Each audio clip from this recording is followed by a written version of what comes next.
হেই everyone, আসসালামু আলাইকুম। আমি Tanmoy Chowdhury. Welcome to my new video. So আজকে বাসা থেকে বেরিয়া কালকে রাতে ভাবতেছি শুয়ে যে সকালবেলা উঠবো, উঠা যাবো বাইকটা সার্ভিস করাবো। কারণ বাইকটা গত কয়েকদিন ধরে ভাবতেছি সার্ভিস করানো দরকার, কিন্তু 29 তারিখে আমার ছিল লাস্ট ডেট গত মাসে। কিন্তু এই মাসের আজকে 28 তারিখ চলে, কিন্তু আমি এখনো বাইক সার্ভিস করি নাই।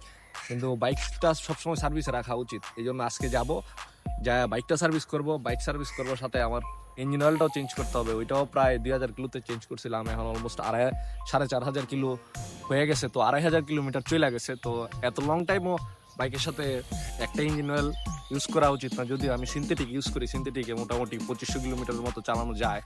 তো তারপরেও আজকে 2500 হয়ে গেছে অলমোস্ট, যদিও 50 বা 40-50 কিলো কম বেশি আছে ওইরকম। কিন্তু আজকে আমি এটা চেঞ্জ করে ফেলবো। সাথে আজকে যে আমার সুজুকি থেকে যে তাদের অফিসিয়াল যে সার্ভিসটা, ফ্রি সার্ভিসটা দিছে, ওইটা আমি করাবো। অ্যান্ড বাইকের অবস্থা দেখেন, বাইকের অবস্থা খুব খারাপ। যেহেতু ইদানিং বৃষ্টি চলতেছে, বৃষ্টির কারণে বাইক পুরাপুরি অবস্থা খারাপ। বাইক ওয়াশ করবো, কিন্তু চিন্তার বিষয় হচ্ছে এটা আজকে যে ওয়াশ করবো, আমি ভাবতেছি ওয়াশ করার পরে তো বাইক নিয়ে বেরিলে ভাই অবস্থা খারাপ। তো এই যে অবস্থাটা দেখেন, 2 দিন গতকালকে এই জন্য বাইকই বের করি নাই। A few moments later. তো চলেন আমি যাই, বাইকটা সার্ভিস করব, আর আপনাদের দেখাবো কি কি সার্ভিস করতেছি আর কি ইঞ্জিন অয়েলটা আমি ইউজ করি। চলেন দেখি।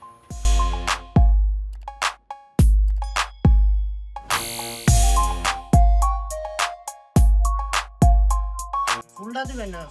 ফুল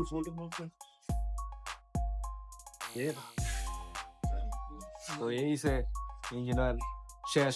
1100 খাইছি, সমস্যা নাই। বাইক ঠিক থাকতে হবে, টাকা যাক, তারপর খেলা সুন্দর হইতে হবে। ऐसे में बड़ा सख्त लौंडा हूं लेकिन यार यहाँ में पिघल गया। তো এই সে তো আরেকটা ইয়েও নিব, মোবিলের একটা ফিল্টার নিব। যদিও আমি একটা ফিল্টার সবসময় ইউজ করি না, প্রত্যেকবার যতটা মোবিল চেঞ্জ করছি বা ইঞ্জিন অয়েল চেঞ্জ করছি, ওইটার সাথে সাথে আমি একটা এই ফিল্টার চেঞ্জ করি। ওইটা হইলে হয় কি, দেখা যায় অনেক সময় অয়েল মোবিলটা যখন পুরান হওয়ার সাথে সাথে যে মোবিল ফিল্টারটা আছে ওইটাও কালো হইতে থাকে। তো এটা আমার কাছে আমি বলবো বেস্ট হয় এটা যদি আমরা চেঞ্জ করে দিই। তো আমরাও এটা চেঞ্জ করবো। কমায় রাখেন ইয়েতে কমা না, কারণ এগুলো কত 130 আর ডিসাবনে 1150 1280 আইছে। 1250 এটা 130 130 এটা 130 আর এগুলো পিচ্চি মালের দাম 130 টাকা। এগুলো না কম ভাই কিছু কম রাখতেছে না। দিলাম সবকিছু দিয়া, ইঞ্জিন অয়েল দিলাম, ফিল্টার দিলাম দিয়া। আমার আরেকটা বিষয় যেটা হইছে, একটা চুনা খাইছি সেই লেভেলের। মানে আমার গত মাসের 29 তারিখ ছিল ডেট, তো এই মাসে হয়ে গেছে 28 তারিখ। 1 মাস সার্ভিসিং ওভার। তো এখন কি বলতেছে তারা, যে এখন তার সার্ভিস হবে না। এই জন্য আমার ওই সার্ভিস, সেকেন্ড সার্ভিসটা ছিল ওইটা বাদ। এখন আমার পেইড সার্ভিস নিতে হইতেছে 500, আর ওইখানে গেছে 1250, 1750 নাই। আমার লাভ লস নেই, আমার লাইফটাই লস। আমি আসছিলাম যে জাস্ট মোবিলটা ইঞ্জিন অয়েলটাই চেঞ্জ করবো, কিন্তু এখন এটা করতে গিয়া এখন আইসা দেখি যে আমার সার্ভিসের ডেটও চলে গেছে। তো যাক, সমস্যা নাই, এটাই আসলে কপালে যদি থাকে মানে যাবে, এটা যে কোনো ভাবে যাবে। তো সমস্যা নাই, আপনারা দোয়া করবেন যে আমার কপালটা একটু ঠিকঠাক হয়। আহারে, চোখের পানিতে বুকটা বাইসা যায়। তো আর এই তো এখন দেখি বাকি সার্ভিস করার পরে দেখাইতেছি যে এটা কেমন কি অবস্থা। তো দেখছিনি বাইকের, তো আশা করি সার্ভিসের পর এটা লুকটা চেঞ্জ হবে। লুকটা চেঞ্জ হওয়ার পর নতুন লুকে আসতেছি। আর বাইক ফ্রেশ থাকলেন মাইন্ডও ফ্রেশ।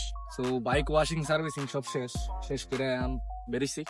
এই যে দেখেন বাইকের লুকিং, প্রথমে হয়তো দেখছেন কি অবস্থা ছিল, এখন তো আলহামদুলিল্লাহ ভালো লাগতেছে। কারণ বাইক ক্লিন থাকলে, আবার বলতেছি যে মন ক্লিন থাকে।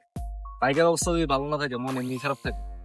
তো সার্ভিসিং এর মধ্যে করছি যে ইঞ্জিন অয়েলটা চেঞ্জ করছি, ওটার সাথে একটা ফিল্টার চেঞ্জ করছি।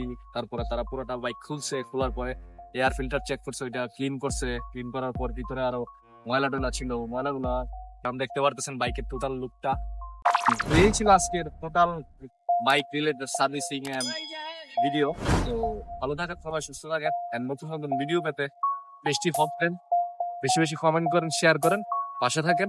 ভালো থাকেন, সুস্থ থাকেন। আল্লাহ হাফেজ।